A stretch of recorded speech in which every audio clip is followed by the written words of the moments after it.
My name is Namal Siddiqui, and I'm your host tonight.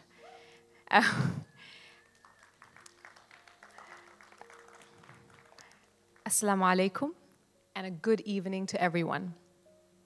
Welcome to the 16th edition of the Emirates Airline Festival of Literature. This is a special event for us, where we've stepped out of the LitFest realm and into the captivating and immersive hall of the Theatre of Digital Arts. We are very proud of our partnership with TODA, and it is an honor to present to you the first session for tonight. Writing is perhaps one of the most personal and intimate tasks, but until it is finally shared, does it fulfill its human purpose? And tonight, we have with us writers and poets who have time and again pressed themselves to this calling, this need to organize, to make sense of things, to navigate through life's numerous journeys. The Tibetan monk Sogyal Rinpoche once said that whatever we have done with our lives makes us what we are when we die. And everything, absolutely everything, counts. And a writer must write. So let me put this together. We prompted our master writers with a simple question: what have we done? And we received unique responses from everyone that I'm sure we're all waiting to listen to. So to begin the evening, our first guest is an author and a fellow Pakistani. His debut novel In the Company of Strangers was published in 2019 to a much critical acclaim, and its media adaptation rights were given to Picture TV in 2022. In his books, he explores social dynamics, relationships, and identity. So let's listen by welcoming author Awais Khan on stage. Thank you.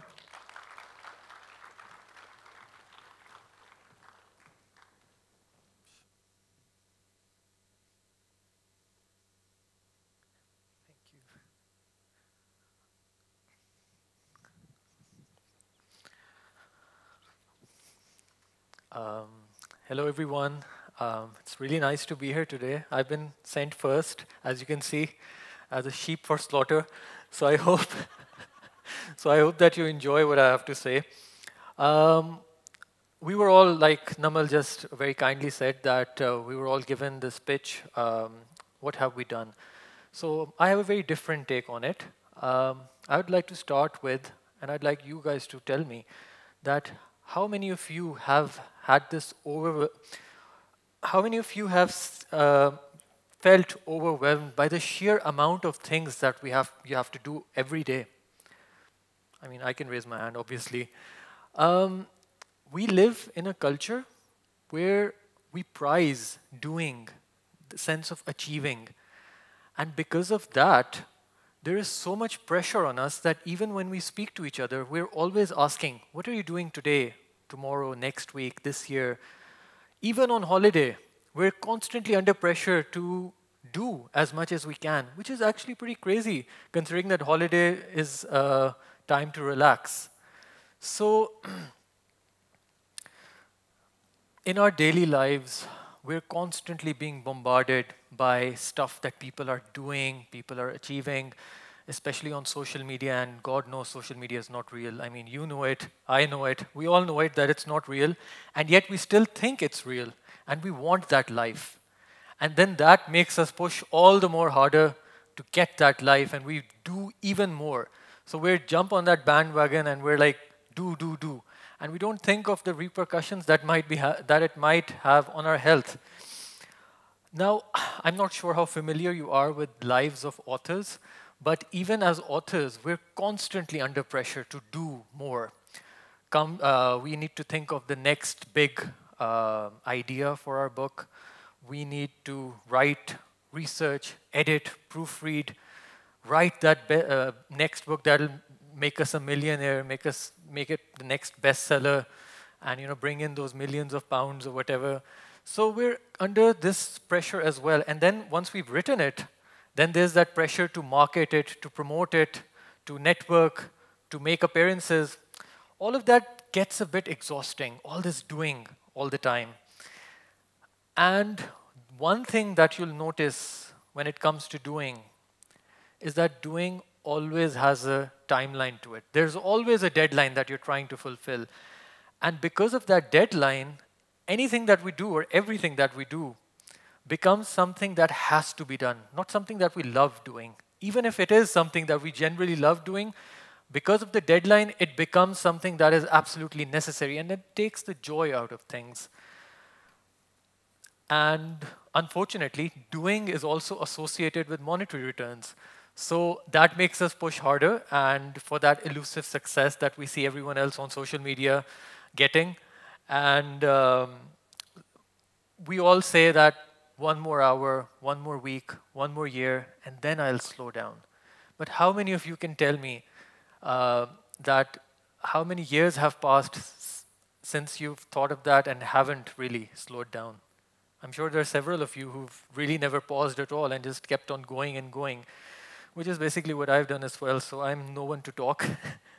But the pressure is so relentless that it releases a lot of stress hormones in our body, and we don't even realize it until a point where our bodies start to rebel. And this is where I have a very interesting example to share with you. Last year in the summer, I was working on 2 books at a time. Yes, authors do that too. We write 2 books at the same time. So I was writing these 2 books, and then one fine day I wake up and I have this headache. I was like, okay, fine, it's a headache, it'll go away on its own. I took a few Panadols and that's it. One day passed, 2 days passed, a week passed. The headache did not pass. And after that, I started to get worried. I went to see doctors, a month passed. Can you imagine 1 month of headaches? It was literally relentless, a relentless headache. They tested my blood for every single thing imaginable. I think they went ahead, I don't know, they tested me for everything. Nothing showed up. There was nothing really wrong with me. And then I just decided to shut my laptop down and limit my screen time, and I booked a ticket to London. I was like, I'll just take a break. So believe me, the moment I stepped on the plane, my headache vanished. It was that instant. And that's when I realized that I was not even aware of how much stress I was under. And it wasn't until I took these steps that it all sort of settled down. And that 1.5 months that I passed with that headache, it was, I don't know how I endured it, because looking back, I wonder, because it was just a constant headache, and which I wanted to share with you, because it's some of these things that stress can do to our bodies. Now, talking about this, obviously, doing, I'm talking about the disadvantages of doing, but what exactly is the solution to all of that? Now, again, it's very subjective, obviously. But I was lucky enough to read an early proof of Paula Robinson's new book. It's called The Healing Home and Garden. And a lot of that book resonated with me and made me pause and think. And it finally made me slow down and also find out ways to take care of myself. And there was this one particular passage that really, really spoke to me, and I wanted to read it out. It's a very short passage, so you won't get bored at all. But it's very good. So Paula quotes someone she interviewed, Jean Hainer, an expert on the spiritual side of medicine, Chinese medicine. So here's the quote. Our Western culture doesn't value just being, and that's a real problem. Instead, we're taught to value doing, constantly busy working, chasing more money, or racing towards the next goal. When you ask someone what they do during their downtime, they'll probably laugh and say, downtime? What's that? But it shouldn't be a mark of pride to always be busy. We need to balance time spent doing with time devoted to being.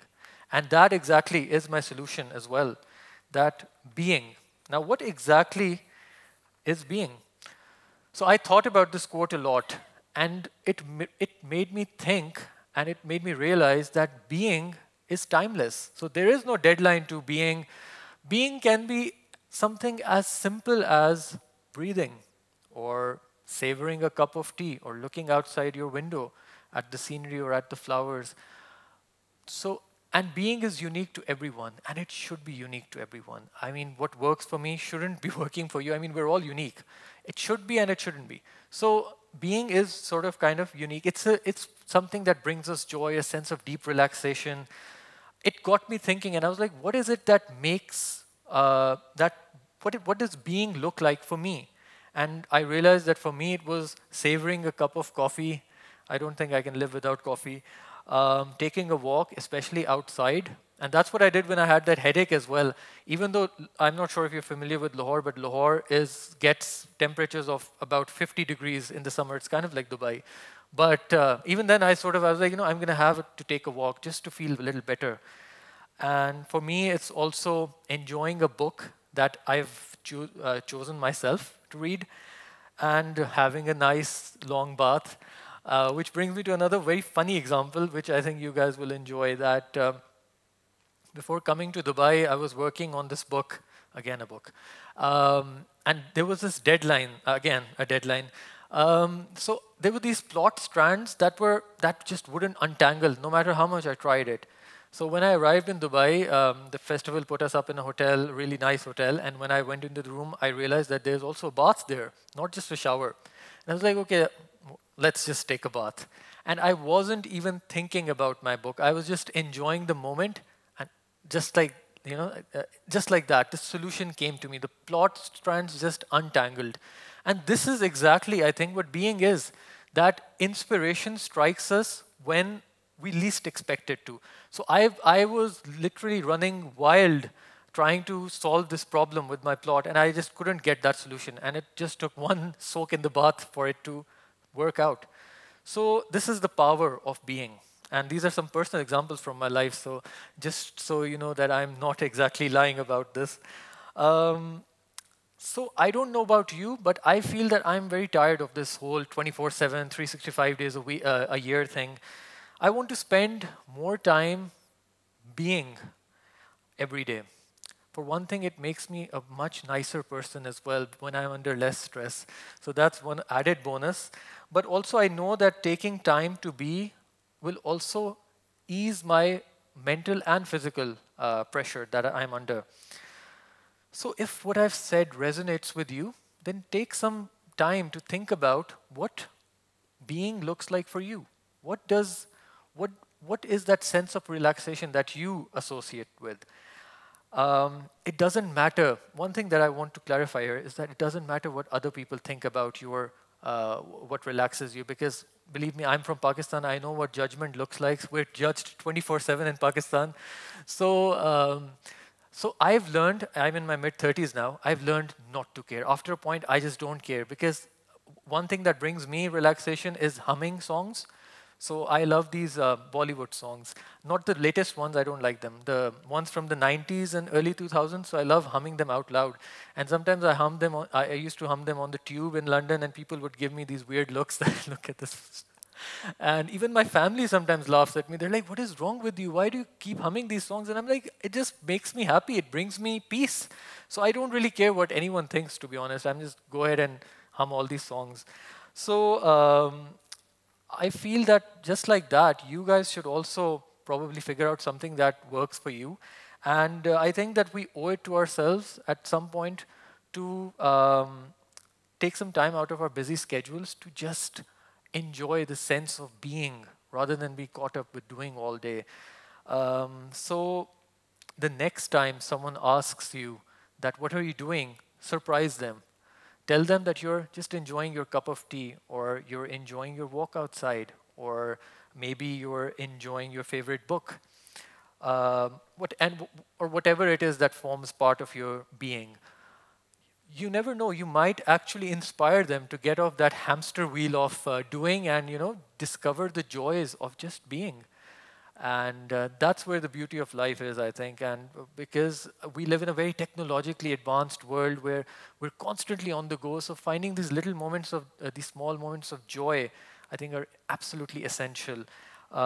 So, like I said, I was asked to interpret what have we done. So I believe personally that we should do less and be more.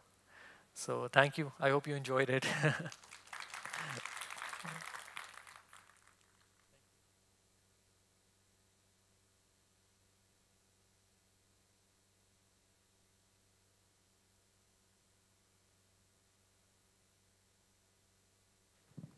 Thank you, Awais. A round of applause once again for Awais Khan. Thank you so much.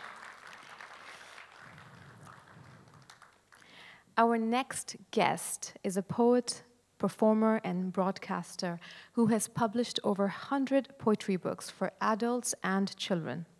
He's been called the patron saint of poetry and the godfather of modern poetry. So let's welcome, please, Mr. Roger McGough.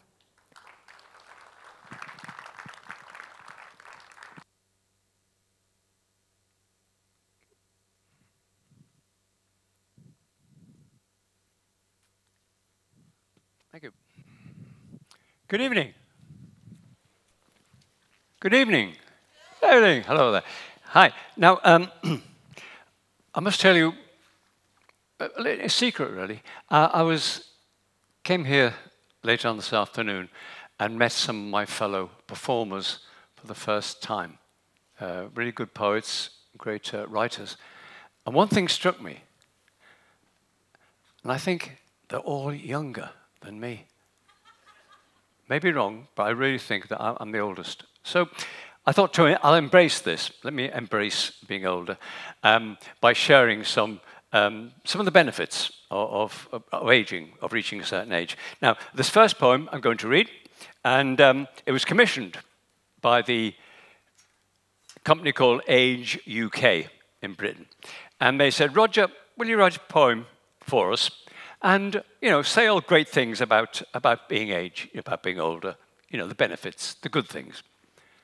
So it didn't take very long to write, actually. Anyway, it's called The Cure for Aging. There is no cure for aging.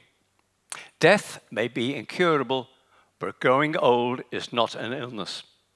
And some are better at it than others. The secret? Think yourself younger than you really are. On a crowded bus or tube, offer your seat to a young man. Help a traffic warden across a busy road. Grow cannabis in the commode. Rocking chair, stick it up on the roof. Discreet tattoo or a gold false tooth. Design a website, invent an app. Buy your clothes from Zara and Gap. Take up Zumba, forget to nap. Time flies, they say, but it's us that fly. Time sits on its hands as we rush by. And life has a way of gathering speed. So seize the day we're a special breed. For in the stifled yawn of the brain, the slip of a cell, the dim of an eye, the fluff of a heartbeat, you are old. Welcome to the fold. And this is called Carpe Diem. Seize the day. On reaching 80, I decided to live every day as if it were my last.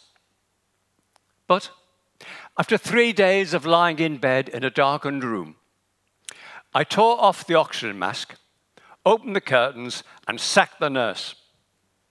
There was more to life, surely, than worrying about when it would end and how. The secret was carpe diem. So out I went to seize the day, to catch it unawares and hug it, to bathe in its light, to enjoy every minute. But the day kept me at arm's length, didn't want to be touched, bobbed and weaved until it dwindled away. At 1 a.m., I ended up in the bar of the Carpe Diem, drunk and counting the cost. Another day wasted, another chance lost. Then, who should walk in looking the worse for wear but the nurse? We hugged and staggered back home.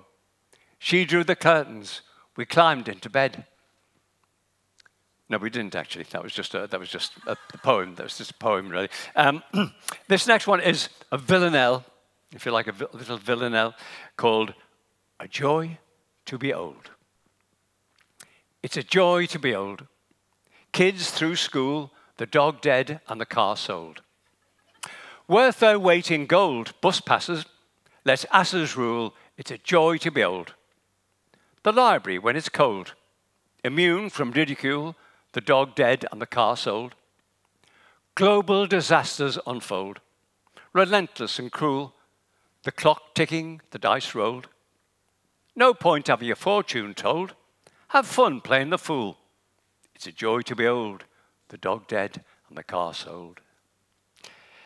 Thank you. Of course, one thing I was brought up with, and I've thought any people here who are married, had children, is that you never want to be a burden on your children, do you?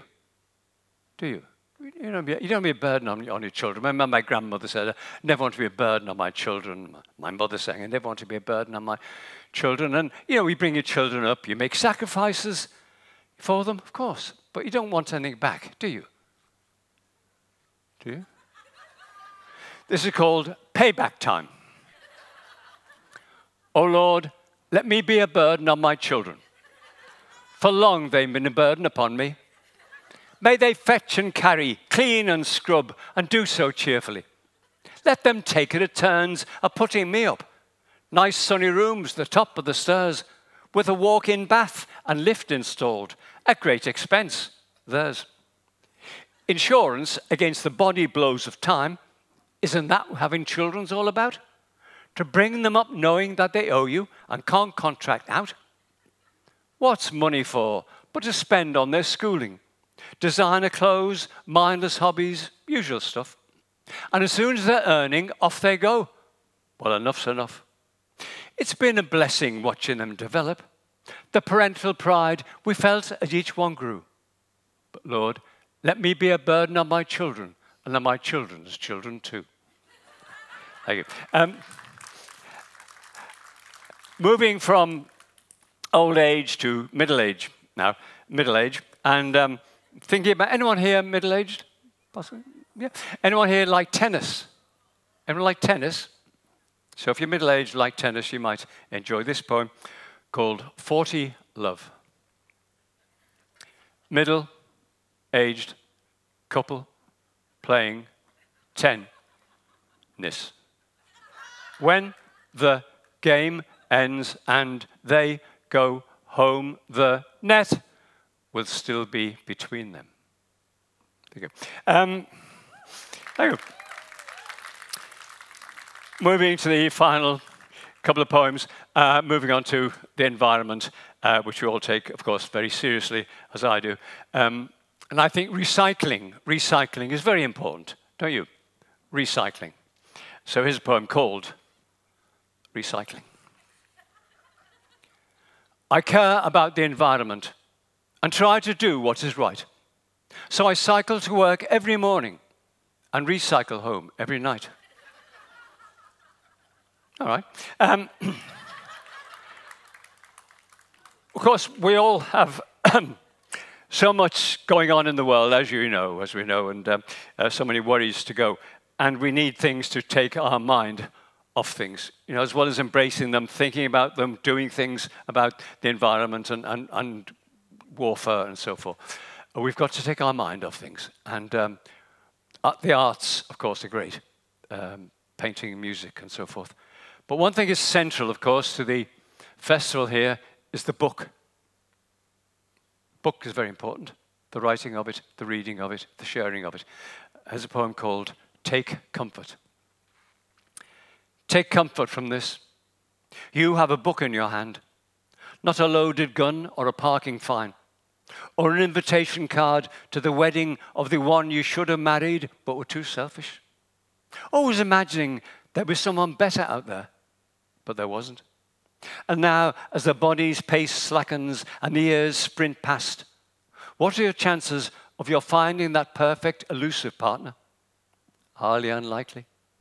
Like an empty glass on a barroom counter, loneliness beckons. Not an empty glass or a bottle smashed on a barroom counter. A photograph of the one you'll always regret not marrying. Not a letter from the hospital, the results devastating. After the disaster, the dust and the screaming, a child's arm thrust out from the rubble. You have none of these in your hand. A dirty syringe or a deadly scorpion, a Molotov cocktail or an overdose, not a loaded gun or a parking fine. You have a book in your hand. Take comfort from this. My final two poems. Thank you. This one's called One Last Chance. Bird song I give you. The night owl and the dawn chorus. In return, what do I get? The howling chainsaw, slash and burn. I give you mountains, you give me quarries. I give you spring fountains, you give me poisonous rivers. Fresh winds to fill your sails, I give you. Your gift to me, diesel fumes and congestion, air miles and toxic contrails. I give you pure snow. You give me acid rain. I give you a butterfly. You give me a cruise missile. Seas teeming with life, I give you. Shoals of plastic bags I'm given in exchange. Oil slicks and nuclear discharge. I give you abundance. You give me waste. I give you one last chance. You give me excuse after excuse after excuse after excuse. And finally, a poem. Do you recall where Eurovision was held last year? The city was held, Eurovision, the song contest. It was held in Liverpool, the town where I was born, brought up. In Liverpool, held the Eurovision because it couldn't be held in Ukraine, obvious reasons. And Liverpool really took on, celebrated the fact. And I was asked to write a poem to go up in an exhibition in an art gallery of photographs by Ukrainian photographers of what was going on over there. So I wrote this recent poem, Call Me World. I am land. I'm happy for you to live on me, till and plough, graze your cattle, build your homes upon me. I will feed, nourish, even bury you, but I'm not yours. Not yours to fight over, to invade and plunder, divide and destroy. I do not belong to you. Even though you claim me, I'm not yours. I've no name, flag, or anthem. Call me world. When I make you angry, call me names. Earthquake, wildfire, and volcano. Call me tsunami, tornado. But do not call me China or Russia, Ukraine or Taiwan. I'm not your Israel or Palestine, your America or United Kingdom. I am land. I've no name but earth. Call me world. I will sit for your landscape paintings, pose for your cameras, for your songs and poems, be a source of inspiration. But I'm not yours. Japan, Pakistan, choose a name. Iran, Afghanistan, one and the same. You come and go. Only I remain. Call me world. Thank you.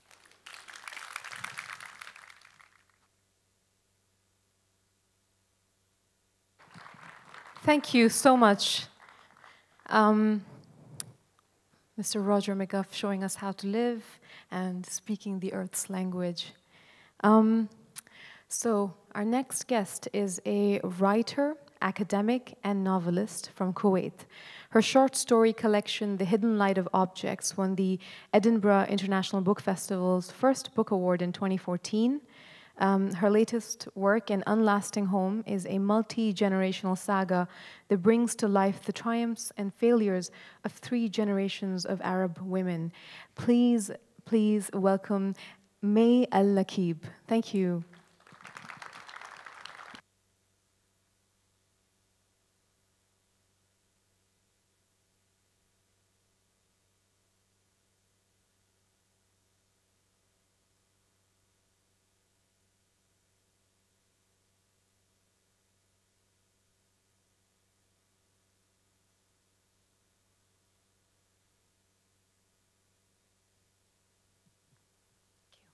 Hi, everyone. Thank you all for being here tonight. Close your eyes for 5 seconds, and let's jump ahead 10 years, 2 years per second. Go ahead. You close, and I'll count. 1, 2, 3, 4, 5. Now, open your eyes. Poof, just like that. 10 years gone.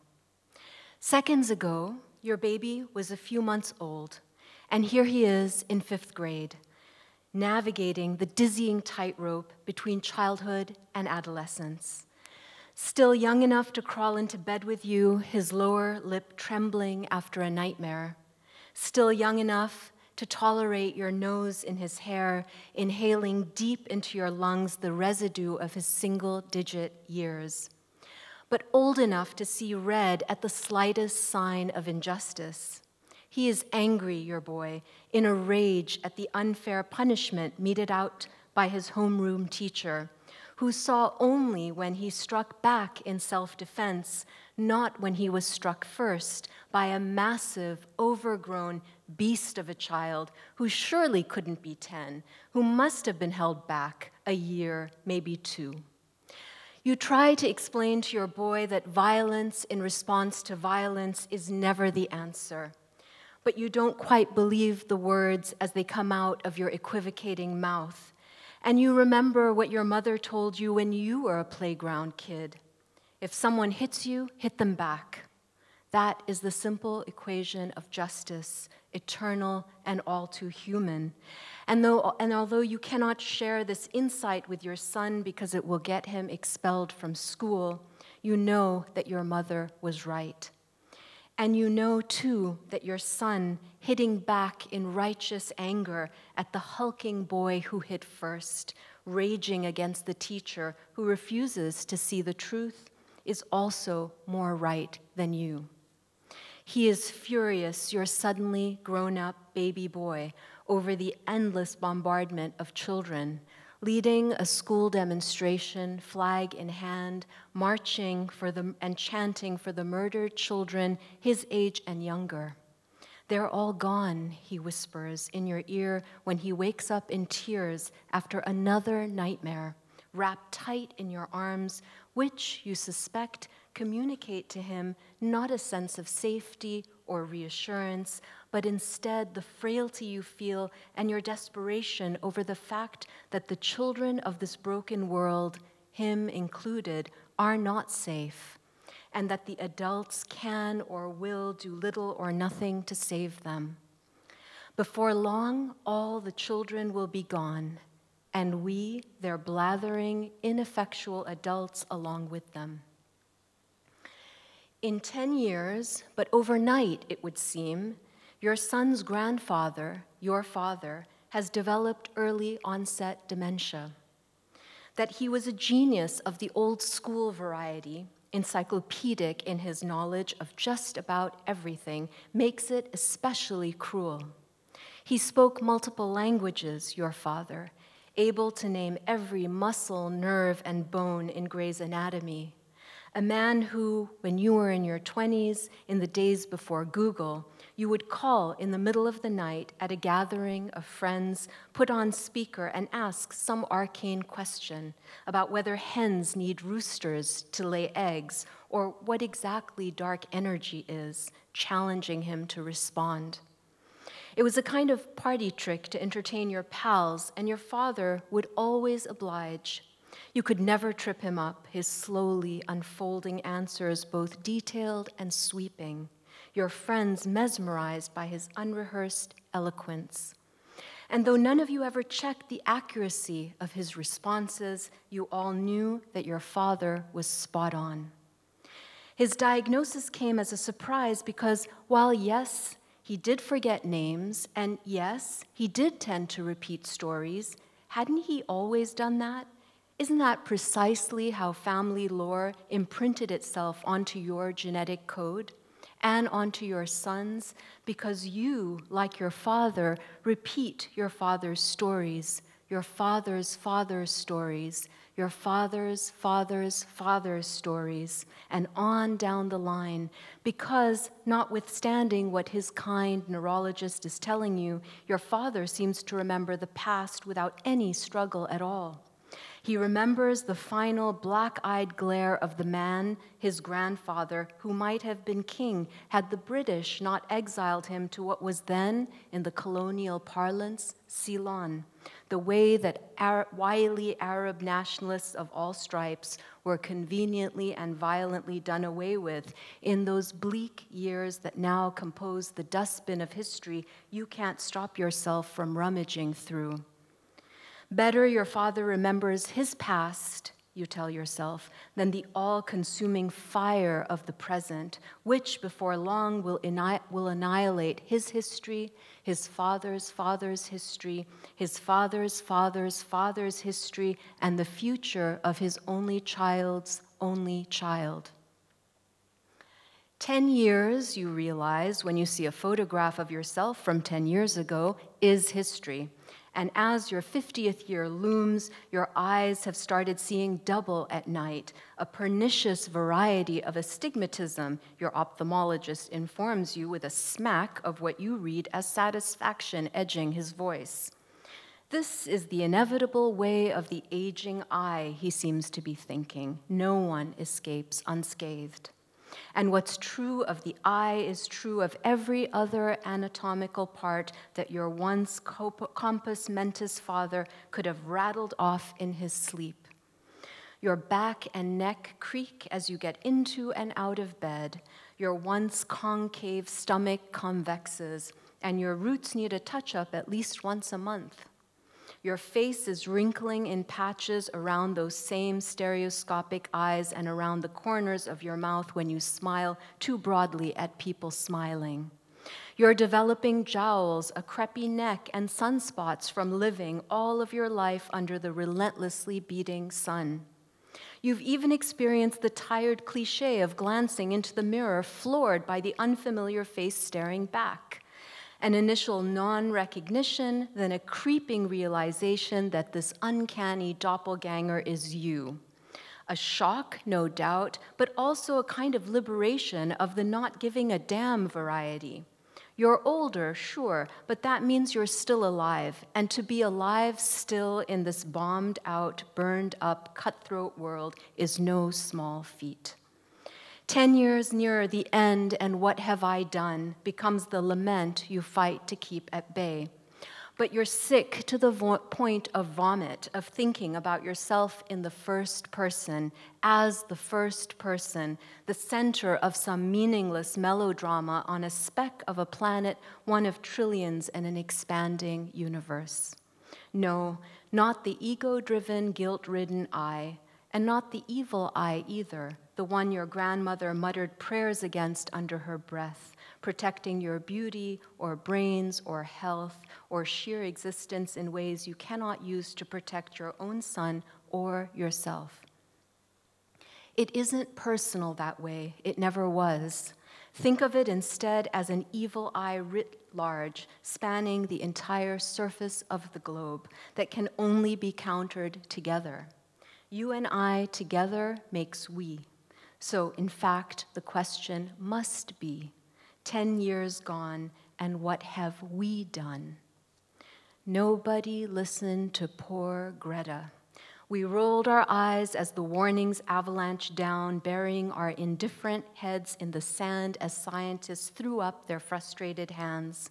We've allowed temperatures to rise higher than high, swaths of land uninhabitable to humans, wildlife, and agriculture. People are on the move in swarms like locusts, but there is nowhere for them to go. National doors still swing open for resources and capital flows, but not for the desperate bodies bearing the brunt of the excesses of generations past, our own included. We walk through the poisoned air wearing cumbersome gas masks that make the paper masks of the pandemic of 2020 seem quaint. That pandemic, our ignored canary, was the first of many. Not a year passes without some new variety of life-threatening virus emerging. Humanity trespasses onto nature's territory, so nature responds as it must, seeing us for the vicious intruders we are. Ice caps and glaciers continue to melt, sea levels continue to rise, Atolls drown and islands are swallowed up, leaving behind yet more bodies with nowhere to go, left floating on barges no one will claim.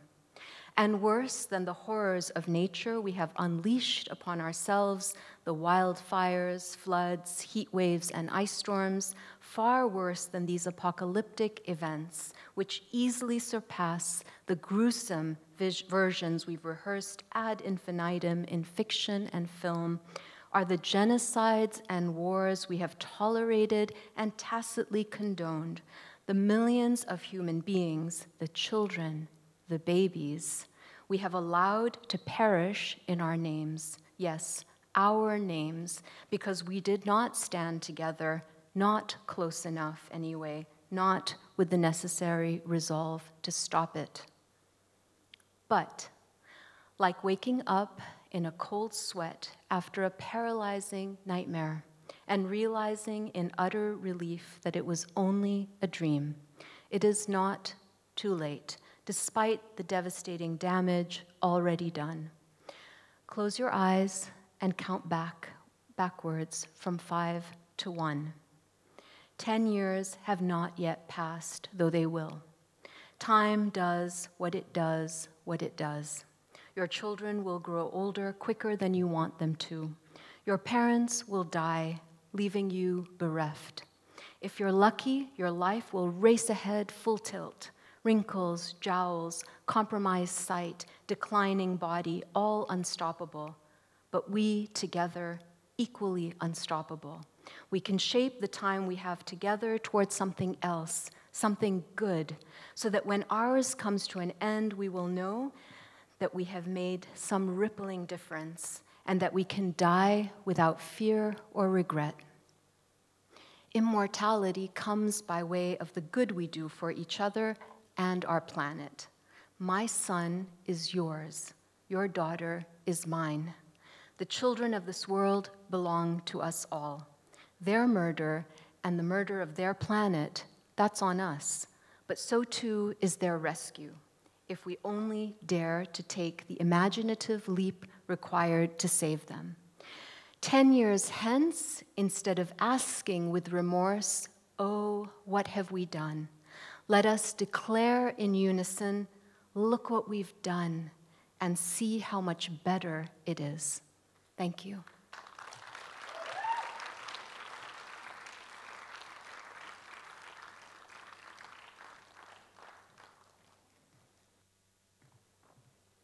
Wow. Perhaps a question for all of us to ask is, what are we doing? Thank you. Another round of applause for Mai, please. Right, so our next writer, her work has been translated into 15 languages. She's the first winner of the Kane Prize for African Writing. Her 6th novel, River Spirit, was published in March 2023 and described by the New York Times as dazzling, a novel of war, love, faith, womanhood, and crucially, the tussle over truth and public narratives. I'd love to invite now on stage Leila Aboulela.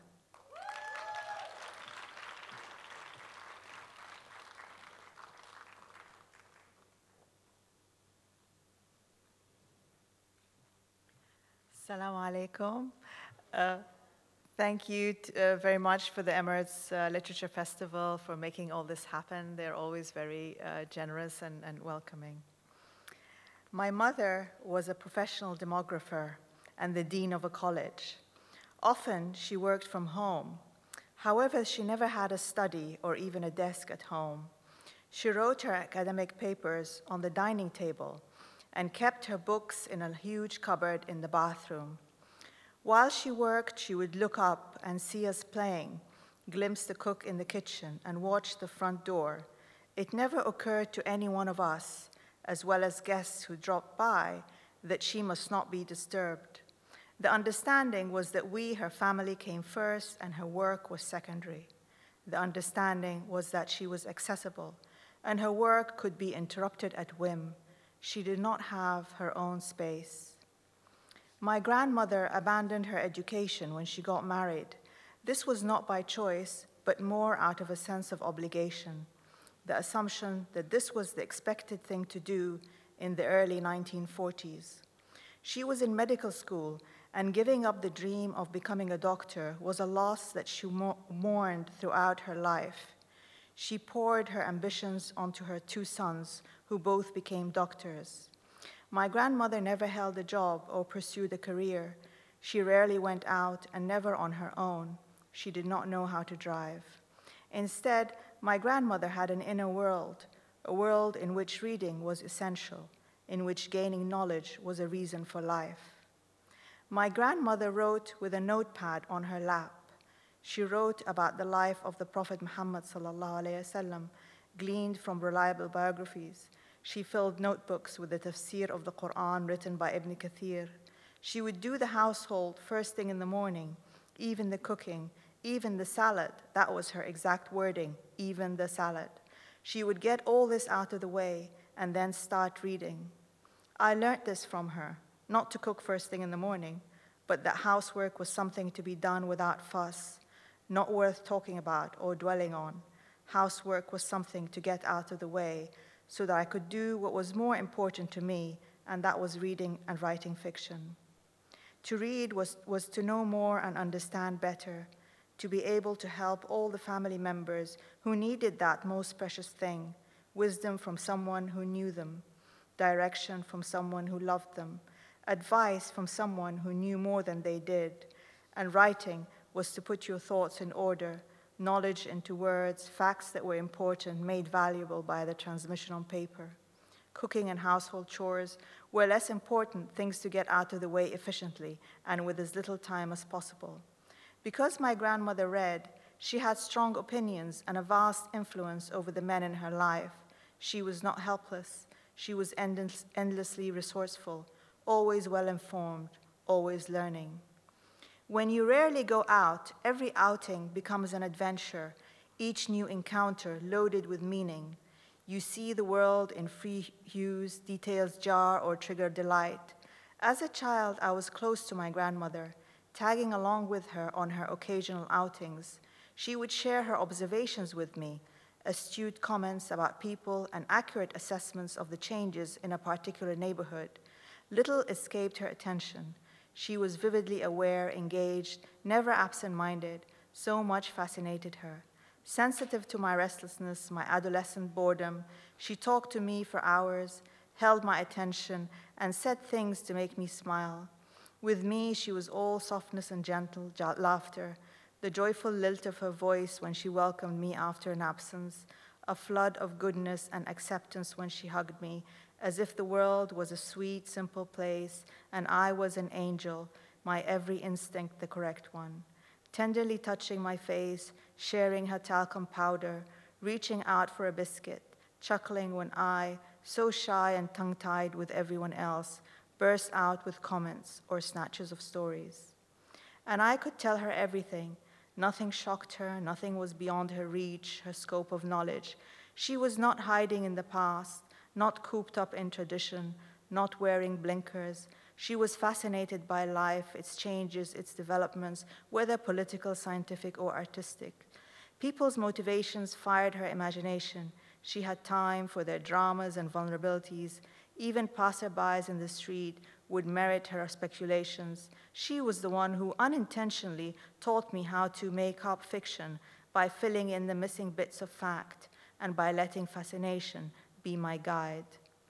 My grandmother was in awe of life, as if Allah Almighty had created the world in a code that she could read, scroll through its mysteries and surprises, the astonishing ways people behaved, their stories and intrigues.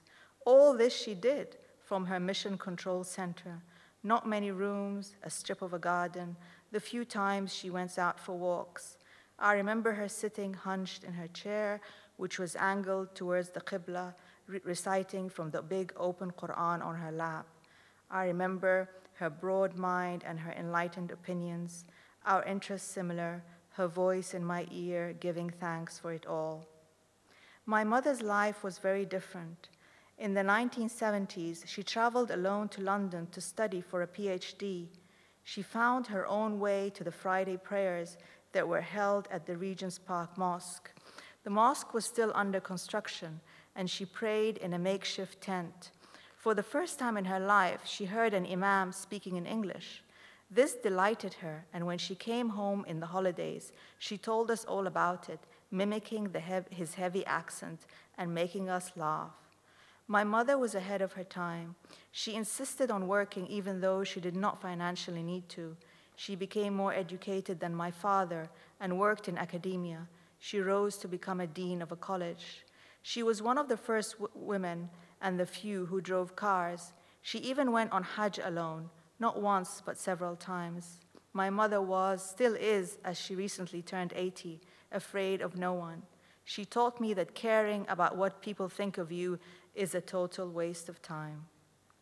Like my grandmother, my mother depended on Islam as a source of guidance.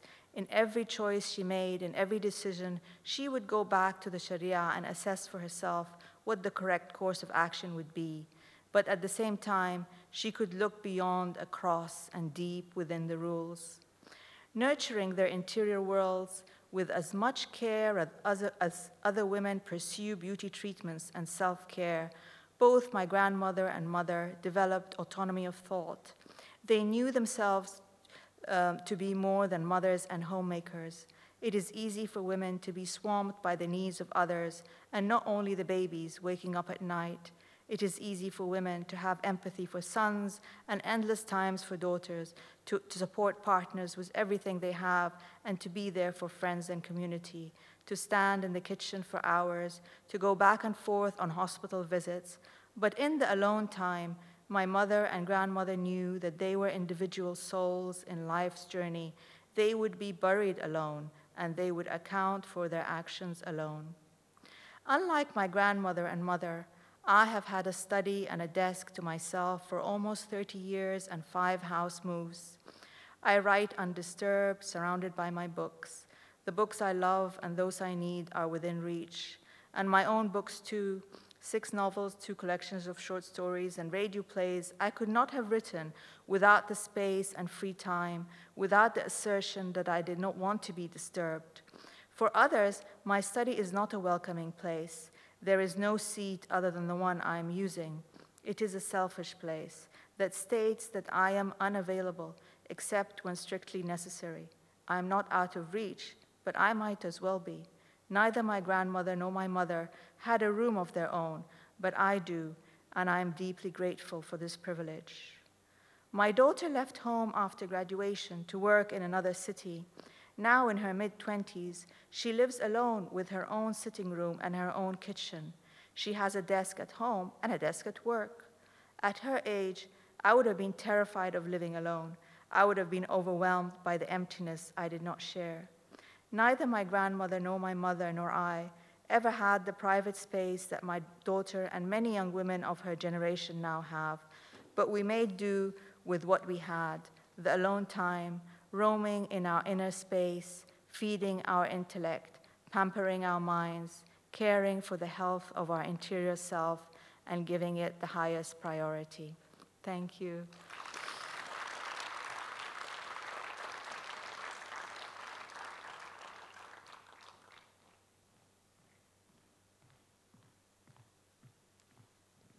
Oh, I miss my mom now.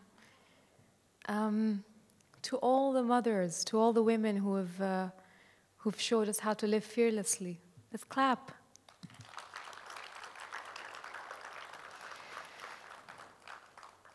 All right. She is a Palestinian American writer, performer, and presenter, renowned for her theatrical approach to performance poetry, artfully exploring themes of feminine identity and social justice. Her work has supported critical initiatives focused on Palestine, clean water access, women's education, and youth empowerment. Dana Dajani, who's co-founded the Spiral Sessions, a visionary 6-stage accelerator program committed to driving positive climate action and social welfare initiatives. We're going to have a really good time. Let's welcome Dana Dajani on stage.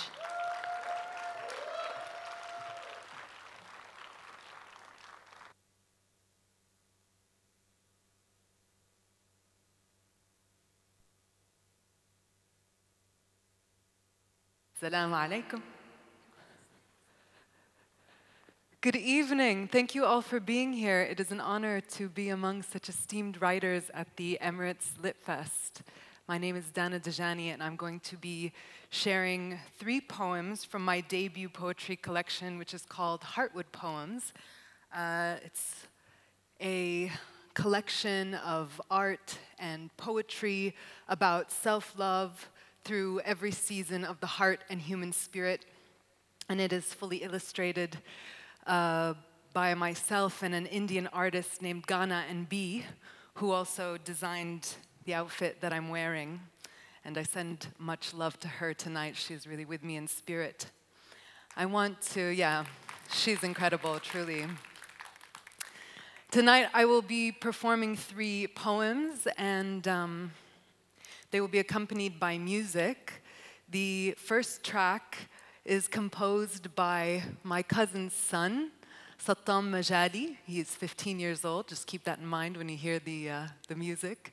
The second track by Isa and Masis from Sound Source Studios, and the third track is composed by A.R. Rahman. I also would like you to know that the beautiful visuals that you will see during my performance were created by my beloved husband, Rami Kanso, who deserves all the glory and all the praise. Thank you, Rami.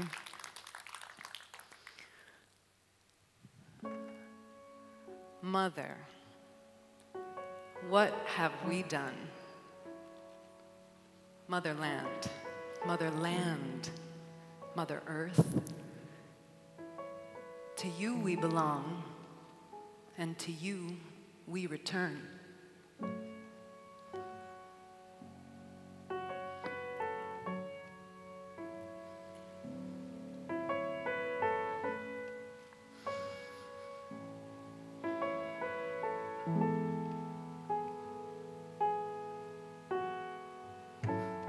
She carried the cosmos on her shoulders.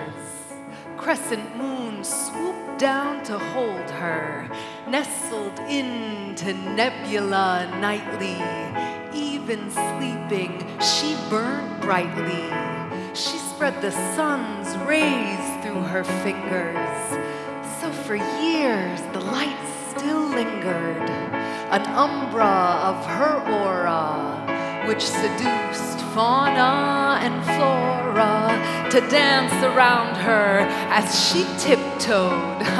Her laughter, waves that rip-curled, birds' wings, her thoughts were unfurled and flew freely round the whole world. She painted lullabies on sunsets, voice echoed from a cavernous chest in which the secrets were kept of the kindred souls that she's met and loved and lost and let go to the wind, and her hair still blows in tempest storms. She still flows, and the spider's web that she sows and the earthy roots that she grows ensures she surfs the highs and the lows, no matter what comes her way.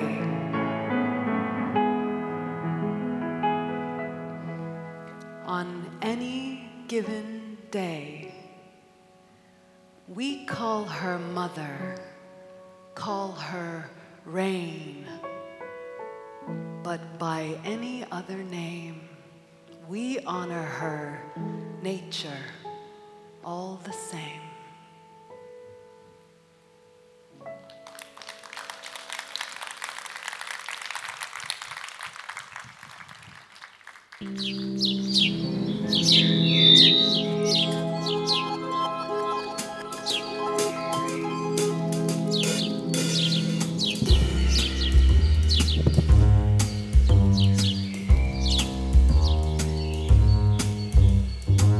I know why the caged bird sings. She coos and whistles the songs she once sang among the branches. Remember me this way, flying freely wherever my wings would take me, stopping to make a home among the leaves in the sun. And I know, old man, you wanted to save me from winter's frost and the waning of the sun. But this cage cannot contain me, and these bars are suffocating. And now you find my chirping agitating. But this is me, a free bird, now in captivity.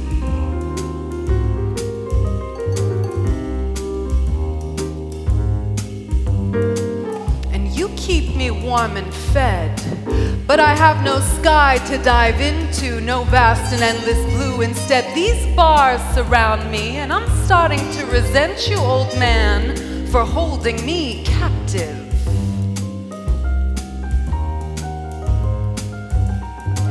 Before you caught me, I'd visit you daily.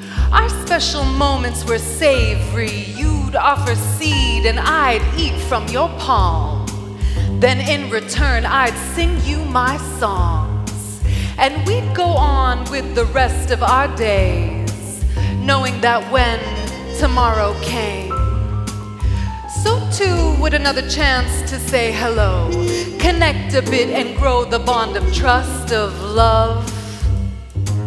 I know why the caged bird sings, 'cause now I am one. And I miss the soft container of trees, the moody sky, the adrenaline of flight, the choice to come back to you, no matter how far I'd roam. I'd made a home of our friendship, and somehow you've made a prison of care.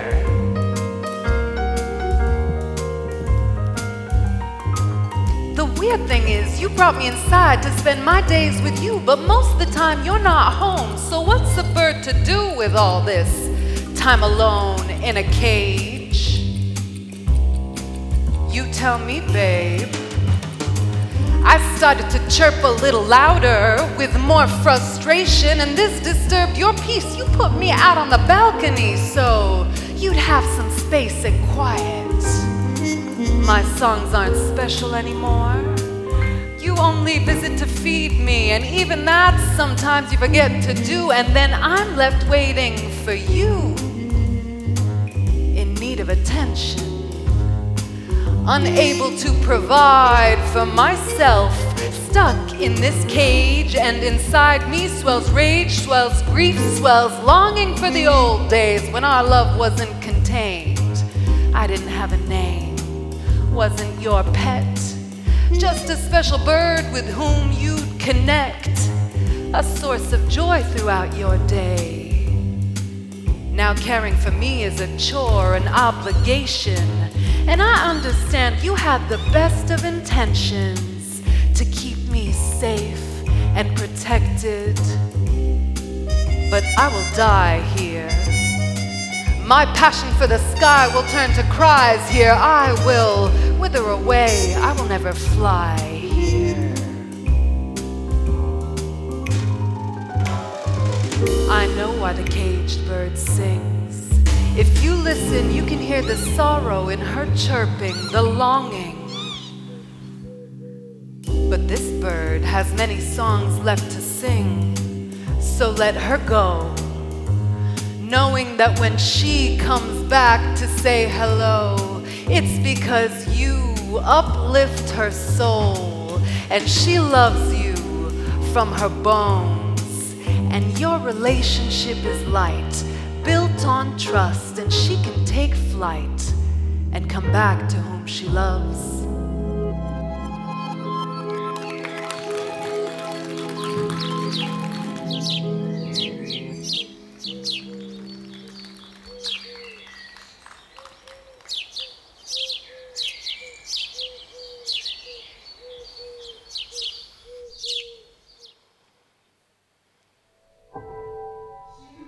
She remembers the first time her cheeks flushed pink, like the first blossoms of spring, young buds on a soft tree, her eyes twinkling, heart open to receive Who could forget their first love?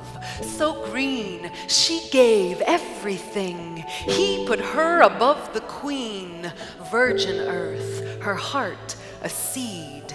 And from it grew small and shy roots, and then a tree exploded with colored petals, next with leaves lush, and they gleamed in the sun. Meanwhile, he danced in the shade of her love, cradled in the vast umbrage of her expansive hugs.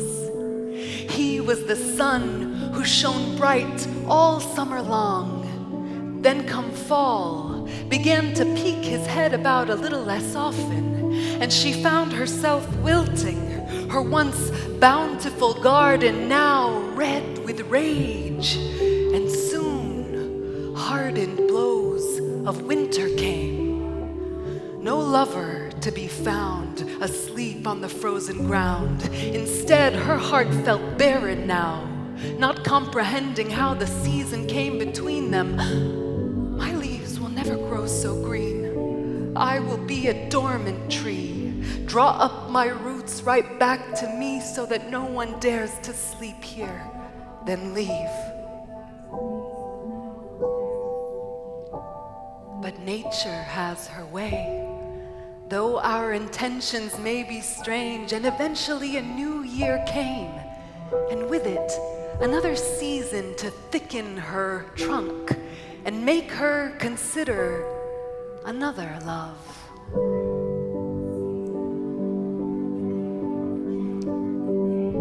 And suddenly, she found tight buds dotted her softening branches, and she allowed herself again to be entranced by the warming breeze of a new romance, though winter's fears had not yet cleared completely. A familiar ache, sometimes the tears would still rain down for weeks. What if he too takes my fruit, then leaves me? But he, a constant sun, he shined his love until her chest heaving swelled with blossoms.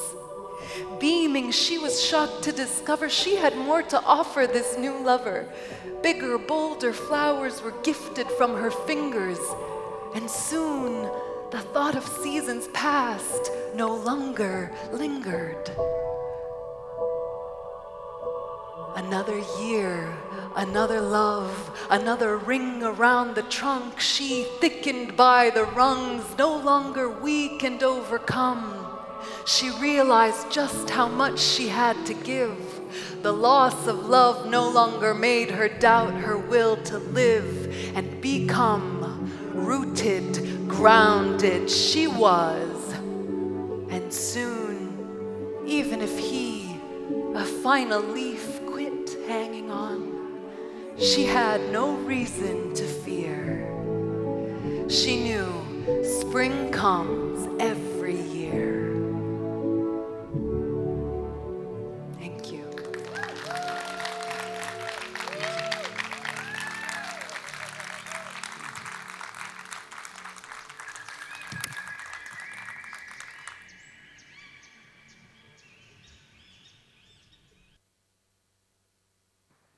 I guess I don't need to say anything. Let's clap once again for all the poets and writers. Thank you so much. That was wonderful. We've finally arrived to the end of this lovely session. So I want to say thank you to the authors and poets for this profound introspection and poetic exploration.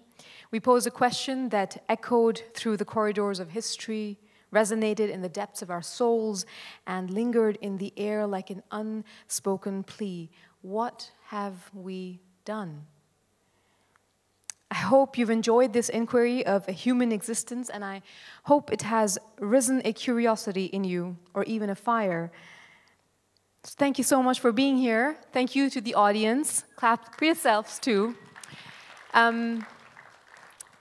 We have now, we can proceed out of the theater now. We've got book signing desks outside the theater. The poets, the authors will be waiting for you. So please have a look at the books. They're available. And once again, thank you for this wonderful evening. Good night.